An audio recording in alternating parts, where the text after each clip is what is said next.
बिहार में राजनीतिक उथल पुथल का दौर जारी है। जहां पहले विपक्षी दल सरकार पर सवाल उठाते थे, तो वहीं अब अपने ही नेताओं ने मोर्चा खोल दिया है। तनातनी इस कदर बढ़ी है कि मंत्री मदन सहनी ने त्यागपत्र की धमकी तक दे डाली। इतना ही नहीं, वो तो दिल्ली दरबार तक पहुंच गए हैं, जहां मामला सुलझने के नहीं बल्कि बिगड़ने के आसार हैं, जिसका फायदा आरजेडी को हो सकता है। देखिए रिपोर्ट। बिहार की राजनीति में अक्सर बवाल छिड़ा रहता है, खासकर बीजेपी और जेडीयू के नेता आपस में टकराते रहते हैं। लेकिन अब की बार तो सरकार के फैसले के खिलाफ मंत्री ने ही बगावत का झंडा बुलंद कर दिया है।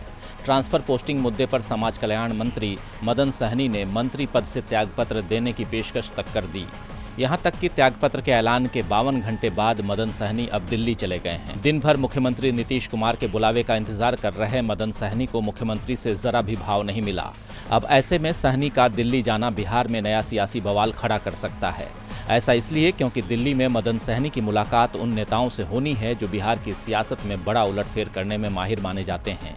अटकलें लगाई जा रही हैं कि दिल्ली में मदन सहनी लालू प्रसाद यादव से मुलाकात कर सकते हैं। हालांकि सहनी की तरफ से इसे लेकर कोई औपचारिक बयान सामने नहीं आया है, लेकिन माना जा रहा है कि आरजेडी उन पर डोरे डालने का कोई मौका नहीं छोड़ना चाहती।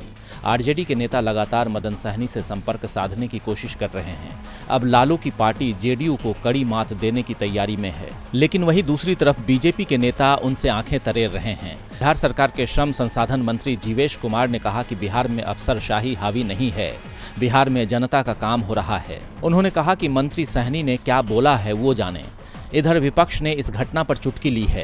कांग्रेस के प्रदेश प्रवक्ता असितनाथ तिवारी ने कहा कि दोनों मंत्री एक ही जिले से आते हैं, एक दूसरे को बहुत पहले से जानते हैं, इसीलिए दोनों को दोनों की खूबियां और खामियां पता हैं। अब जब सरकार में दरार पड़ेगी तो विपक्ष तो मजे लेगा ही, लेकिन सबसे ज्यादा फायदा आरजेडी को हो सकता है। लाइव की रिपोर्ट।